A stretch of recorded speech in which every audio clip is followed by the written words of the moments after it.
बिस्मिल्लाहिर्रहमानिर्रहीम।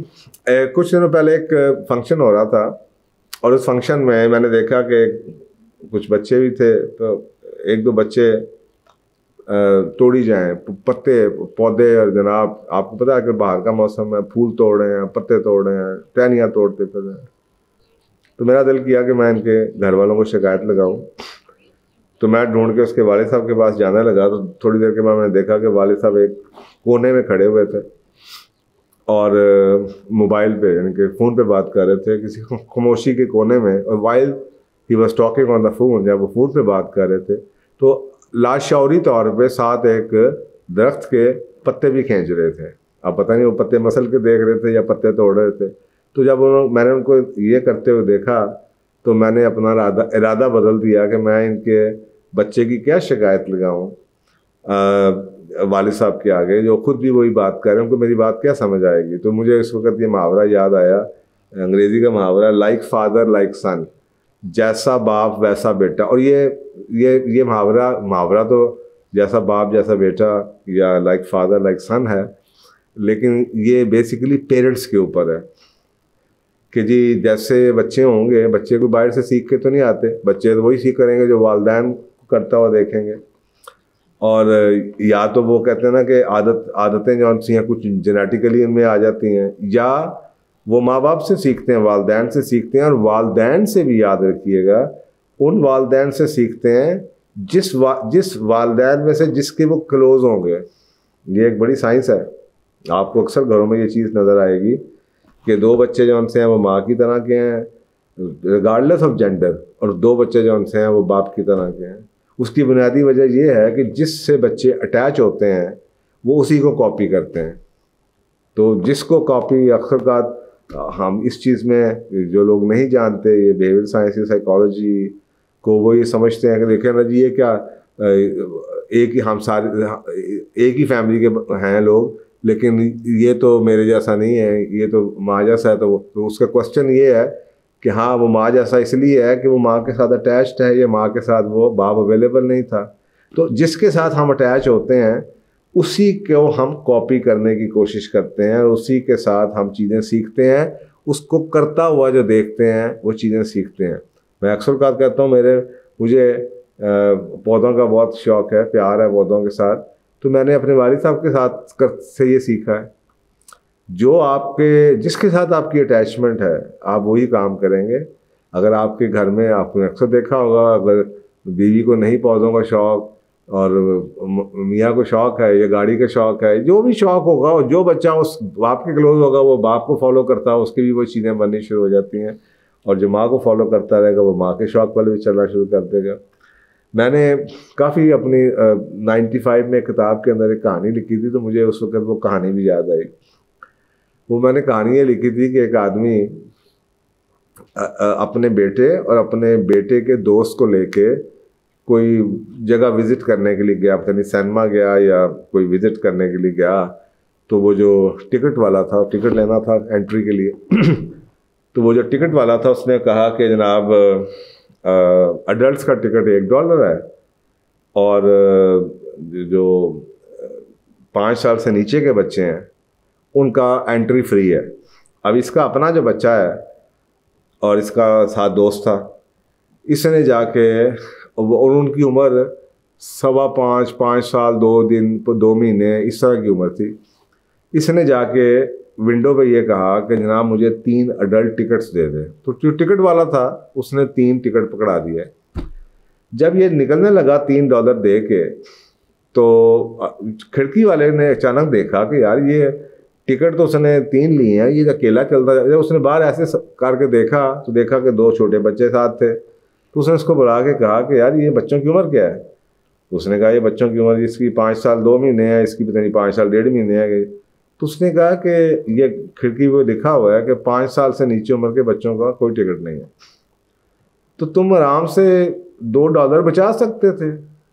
5 साल और 5 साल एक वो बर्थ सर्टिफिकेट तो लेके नहीं फिरना। तो 5 साल और 5 साल 1 महीने के बच्चे की में क्या फ़र्क है। तुम आराम से आते एक टिकट लेते आगे चले जाते हैं। एंड नो वन, और ये जुमला उसने बोला विंडो वाले ने, उसने कहा you could have easily save $2 and no one would have known the difference, कि तुमने आसानी से $2 बचा लेते और किसी को पता भी ना चलता। तो वो जो आदमी था, जो बाप था, उसने हंसते हुए शुक्रिया किया उस बंदे का। उसने कहा thank you very much, yes I no, ये मैं उसी के जवाब आपको कोर्ट में दे रहा हूँ। Yes I know, no one would have known the difference but my son would have known the difference. ये मुझे, मैंने आप सोचें इतनी पुरानी, मैं 1980-82 में मैंने पढ़ी होगी कहानी, उस वक़्त से मेरे दिमाग में ये चीज़ मौजूद है कि हाँ बहुत शुक्रिया, किसी को पता ना चलता लेकिन मेरे बेटे को ज़रूर पता चल जाता कि बाप की औकात क्या है, कि बाप ने $2 बचाने के लिए उसकी झूठ बोल दिया। तो बाज़ दफ़ा हमें औलाद को सिखाने के लिए ये कुर्बानियाँ देनी पड़ती हैं, औलाद को लिए कि यार मैं तो चलो कर लिया, मुझे किसी ने नहीं रोका, अब कल को अगर मैंने ये सलूक ना ठीक किया, ये रवैया ना ठीक किया, गाली गलोच ना ठीक की, या बद कलामी, बद अखलाकी, बद तहजीबी, झूठ बोलना ना ख़त्म किया, तो कल को मेरी औलाद सीख रही है मुझे देख के तो मैंने क्या खट्टा, अगर मैंने अपनी बुराइयां अपनी औलाद में डाल के सारी ज़िंदगी के लिए अपने लिए बुराई इकट्ठी कर ली, क्या मैंने एक नई नस्ल का सत्यानाश फेर कर रख दिया। और वो बाप को देख के उसने गाली सीख ली, या बाप को देख के उसने झूठ सीख लिया, या बाप को देख के उसने 2 नंबरी सीख ली, या फ्रॉड सीख लिया, तो क्या खट्टा हमने। तो पेरेंटिंग में बाज़ वक्त बहुत ख्याल करना पड़ता है, ये चीज़ें पीछे रह जाती हैं।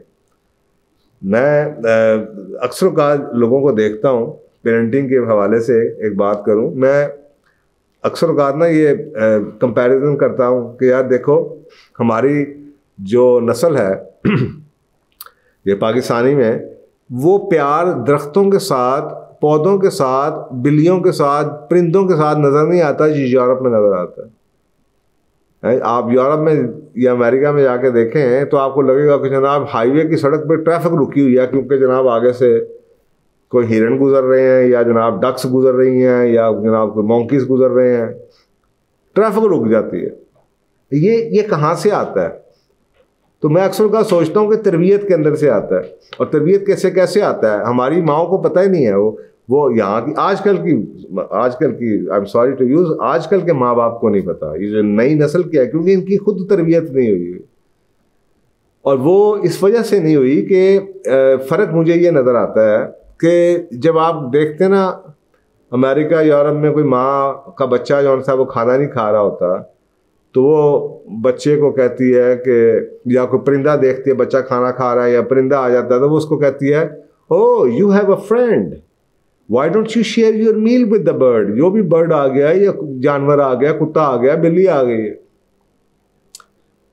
तो वो बच्चे को समझ आ जाती है माँ को देख के कि यार मेरी माँ जो सी है रोज़ सुबह परिंदों को खाना डालती है, मेरी माँ रोज़ परिंदों को जनाब पानी डालती है, मैं जब बैठा होता हूँ खाना खाता हूँ तो जनाब माँ कहती है कि ओ यू हैव अ फ्रेंड। तो वो बच्चों को लगता है कि परिंदे हमारे फ्रेंड हैं, या बिल्ली है तो जनाब हमारी फ्रेंड है। हमारी माएँ आजकल की मैं क्या देखता हूँ, बच्चा खाना नहीं खा रहा, ओह खाना नहीं खा रहे, वो बर्ड आ गया तुम्हारी रोटी ले जाएगा, वो डॉगी आ गया वो तुम्हारा खाना खा लेगा। तो अब वो बच्चे को लाशौरी तौर पे शुरू से लगता है कि जैसे बर्ड और जानवर उसके कंपैरेटिव है, कोई कंपैरेटर है और उससे कोई चीज़ छीनने के लिए आ रहे हैं, और वो सारी ज़िंदगी उसका रवैया वो चलता है। और जब वो देखता है कि कुत्ता बिल्ली कोई जानवर, वो शू शू करता है, उसको पाँव पीछे मारता है, उसको जनाब परिंदों को उड़ाता फिरता है। और ये शुरू कहाँ से होता है? ये तरबियत से शुरू होता है। अब आप सोचें ये कितनी डीप रूटेड चीज़ें हैं। तो मैं ये इमरान खान साहब बेचारे वो आजकल आपको होता है tree tsunami, 1 billion tree tsunami का शौक कर रहे हैं कि जी वो होना चाहिए, बहुत अच्छी बात है। आप सोचें पाकिस्तान में कितने ज़्यादा फॉरेस्ट थे, हम लोगों ने क्योंकि तरबियत छोड़ दी। तो नई नस्ल जो होती है, लोग जो होते हैं वो तो कस्टोडियन होते हैं उन चीज़ों के। तो जब कस्टोडियन ख़त्म हो गए तो आपके पूरे जंगलात ख़त्म हो गए, लकड़ियाँ काट के ख़त्म कर दी हमने जानवर मार छोड़े, हमने परिंदे मार छोड़े। हमें समझ ही नहीं आई। तो ये क्यों हुआ? तरबियत में कमी की वजह से हुआ, क्योंकि कस्टोडियनशिप खत्म हो गई नस्लों में। तो अगर आप ये चाहते हैं कि जो हमने अब 1 बिलियन ट्री लगाना है, और आप भी लगाएं घरों में, अगर आप ये बच्चों में आदत डालना चाहते हैं तो आपको पहला स्टेप लेना पड़ेगा, एजुकेट अपने आप को करना पड़ेगा और अपनी नस्ल को एजुकेट करना पड़ेगा। पौधा तो आप लगा लेंगे, लेकिन कल को अगर आपने अपनी औलाद को ट्रेन नहीं किया और कस्टोडियन नहीं बनाया और उनको समझ नहीं दी, तो आपके मरने के बाद ये फिर दरख्त काट देंगे। कमरा डाला, दरख्त काट दिया। बाहर के मुल्कों में जाएं, इतनी इतनी मेहनत करते हैं एक दरख्त बचाने के लिए, घर के नक्शे बदलते रहते हैं, घर के अंदर ही कोई ऐसे डेकोरेशन की तरह जनाब लिविंग के अंदर से दरख्त ऐसे निकाल रहे होते हैं कि उसको दरख्त ना हिले वहाँ से। इतना प्यार यहाँ पे तो जिसका दिल करता है पूरी सोसाइटी में जनाब पता चलता है इतने हज़ारों दरख्त सारे काट के बाहर फेंक के। अभी ये सुना मुल्तान के अंदर इतने आमों के दरख्त काट दिए गए हैं, एक सोसाइटी बन रही। तो भाई कस्टोडियनशिप, और ये बचपन से, ये तरबियत के बगैर खाली चीज़ें कुछ भी नहीं चलेंगी।